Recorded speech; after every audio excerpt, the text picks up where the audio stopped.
ሰላም ፈተውትን ኣባላት ስድራ ቤት እዚ ቻነል ከመይ ቀንኹም ከመይ ኣለኹም ኣብ ናይ ሎሚ መደበይ ኣሕፅር ኣቢለ ነቲ ኣብ ኣንጎላ ዘሎ ሓድሽ ናይ ግብሪ ዲጂታላዊ ኣሰራርሓን ሕጊ ዕዮን ዝምልከት መደብ ሒዘ ቀሪብ ኣለኹ። ክሳብ መጨረሻ ምሳይ ክትፀንሑ ብክብሪ ይዕድመኩም። ንዓሰርተታት ዓመታት ኤርትራውያን ነጋዶ ኣብ ኣንጎላ ዓብይ ናይ ንግዲ ፅልዋ ክፈጥሩ ክኢሎም እዮም። ካብ ንኣሽቱ ናይ ከባቢ ድኳናት ጀሚርካ ክሳብ ዓበይቲ ናይ ጅምላ መኽዘናት ብምኽፋት ንህዝቢ ኣንጎላ ኣገደስቲ ቀረባት ምግብን ኣቑሑትን ብምቕራብ ሃገር ኣብ ምህናፅ ዓብይ ግደ ተፃዊቶም እዮም።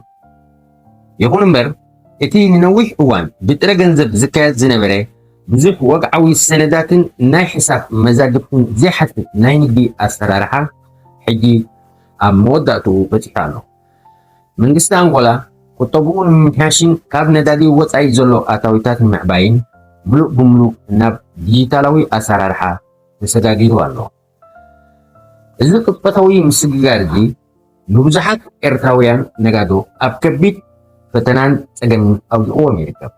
እቲ ቅድም ክብል ብሕሳብ ግምት እስቲማቲቫ ዝኽፈል ዝነበረ ግብሪ ተሪፉ ሕጂ ኩሉ ነገር ብኮምፒተርን ብዲጂታልን ይቆጣጠሩ ኣሎ። ብሰንኪ እዚ ድማ ብዙሓት ከቢድ ናይ ዕዳ መፀዋዕታታት ይበፅሖም ኣሎ።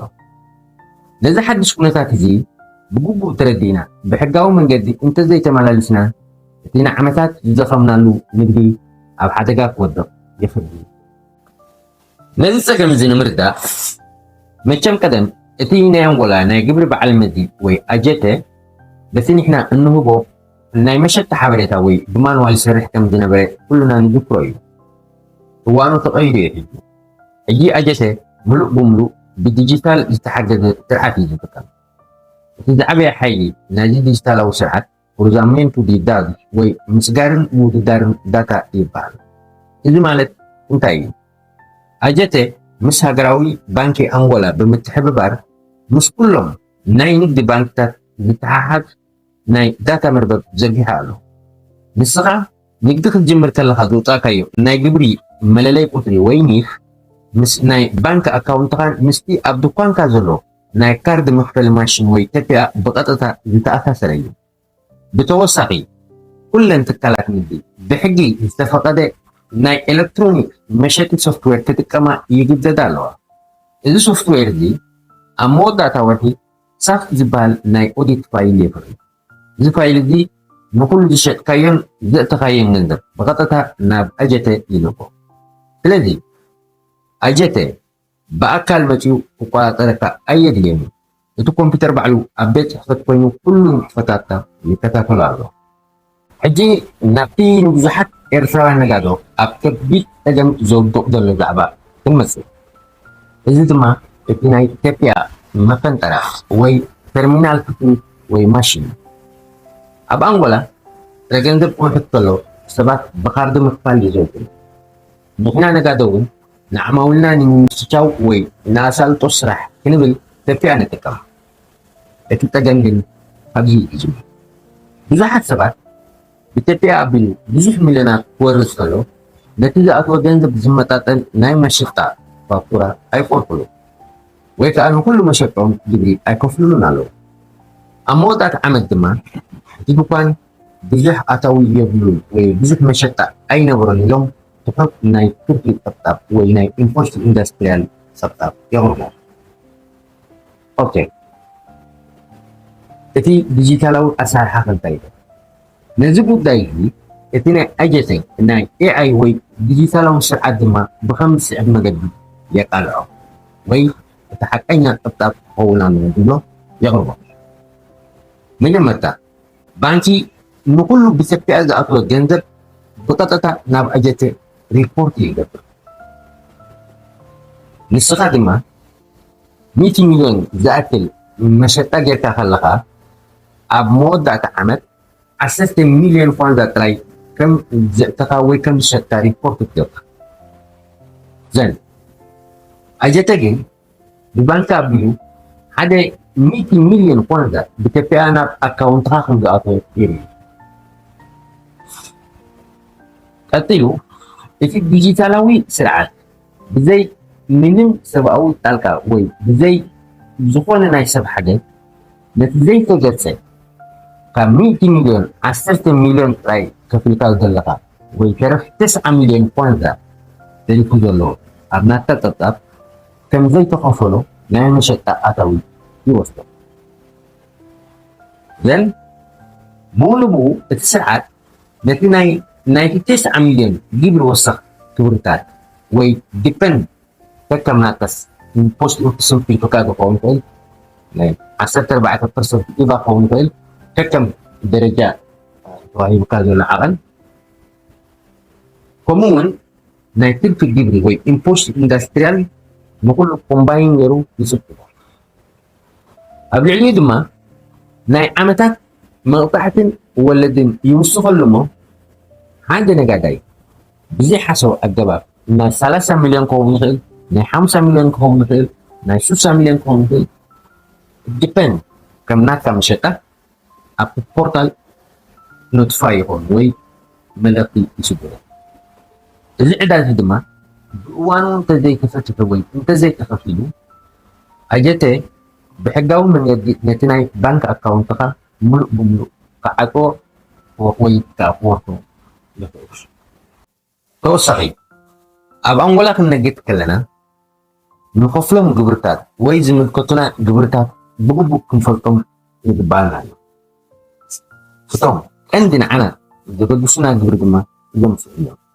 قداما impost industrial ini naik ke jubri sebagai tua ini di jumlah perhatian dema peran 50% dia jadi isap tetap kalau buat ka kullu boga awi faktura kata obo alaka wait di تتحقق ورقة كم وتايتات أي كتر halai iba impost sobre o valor acrescentado إذا جبر وصف تورتاتي مبزحته هو 14% أبتدي بيئة جبر من كسقاس كله نيجا tetap sama algo selesai IRP impost sobre o rendimento do trabalho jadi صراحة nyata kak زخافل kayo mahaya zukurat nice rah gibri nanti gibri di kam mahaya صراحة nyata orika ببورهو ناب أجت نايم تاو حلقنا ناكا نايتنا أسلحي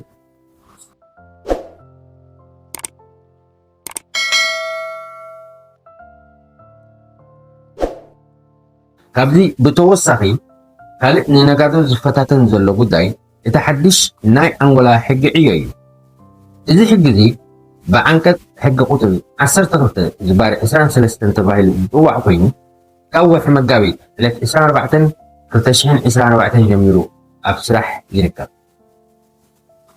إذا حدش حقيقي من سرحة نياتات زعقو نتوما سرحة دما كبت قديتات دسكمو وتم كندنا بتات نايدا حدش حقيقي دما زوم قتلة نيجا تصرفهم يوم وفرح هذا قدب جدي زي بلو وعل راح كونتراتو فور تيمبو اندترمينال قدم كنقول ويا في حلف الجديات مساحتنياتات نحت الجديد مالك مشدش تورحي وي نحد عمت نحد دستا موتار يكارلو عجيجين اتحق خمدو بلو مبجحكو السراح ناقي جاقدت زي بلو قوامي خول ألو من البات كم حبريتا أبدي كم فلتز قبعنا كم توستخل وي فولي أقاتاني مجبوكو سراحتنياتات نمتكا نجيجاو عكترح نمستلات وي نحدش ناين دين فتات نمجمار نزتوسنا كده راح تنيات قطر حقي يفقدي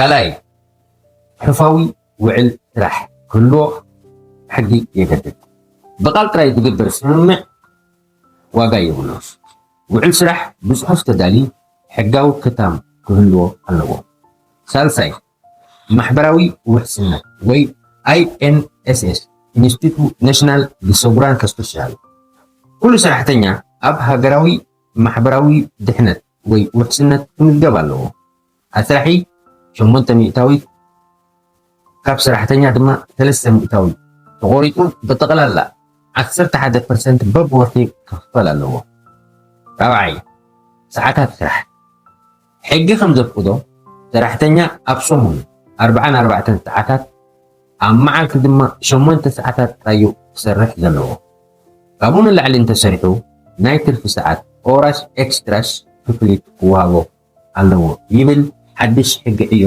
ኣንጎላ። ብዙሓት ኤርትራውያን ነጋዶ ምስ ሰራሕተኛታቶም ብባህላዊ ስምምዕን ብቃልሞን ይሰርሑ። እዚ ግን ሕጋዊ ይኮነን።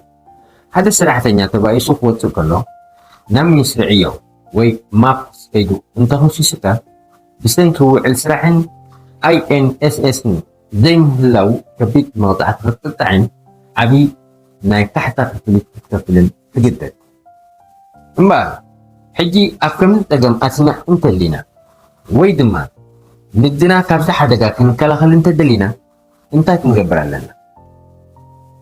ብዝተኻእለ እዞም ዝስዕቡ 4 ስጉምትታት ብህፁፅ ብምውሳድ ፍታሕ ክንደሊ ንኽእል ኢና ወይ ፍታሕ ክንረክብ ንኽእል ኢና። ቀዳማይ ኩሉ ግዜ ክንገብሮ ዝግባአና ሕጋዊ ሰርቲፊኬት ዘሎ ኣካውንታንቲ ምቁፃር ኣገዳስን ግዴታን ብቑዕን ኣብ ማሕበር ኣካውንታንቲ ኣንጎላ ዝተመዝገበን ኣካውንታንቲ ክህልወካ ኣለዎ። እዚ ሰብ ጥራይ እዩ ነቲ ናትካ ፖርታል ብኮንትሪቢዩት ብምእታው ምስ ኣጀተ ዘለካ ናይ ሕሳብ ምትሕሓብ ክፈትሖ ይኽእል። ካልኣይ ምስ ኣጀተ ናይ ዕዳ ስምምዕ ምግባር ናይ ከቢድ ዕዳ መፀዋዕታ እንተምጢካን ክትከፍሎ እንተተወሲኑ ምስ ኣካውንታንትኻ ተረዳዲእካ ኣካውንታንትኻ ምስ ኣጀተ ብምድራብ ነቲ ዕዳ ብክፋላት ወይ ከዓ በብወርሑ ንምክፋል ስምምዕ ክኸፍተልካ ይኽእል። እዚ ስምምዕ እዚ ምስ ተጀመረ ኣጀተ ነቲ ዝዓፀዎ ናይ ባንኪ ሕሳብ ተዓፂኻ እንተሃሊኻ ማለት ክኸፍተልካ ሕጊ የገድዶ እዩ። ሳልሳይ ኩሉ ብኢትዮጵያ ዝኣቱ ገንዘብ ምስቲ ፋክቱራ ኣገናዝቦ ካብ ሎሚ ጀሚርካ ኣብ ኢትዮጵያ ዝወርድ ኩሉ ክፍሊት ብሕጋዊ ሶፍትዌር ዝተሓትመ ፋክቱራ ክህሉ ኣለዎ። እቲ ኣብ ባንኪ ዝኣቱ ገንዘብን እቲ ንኣጀተ እተቕርቦ ፀብጣብን ማዕረ ክኸውን ኣለዎ።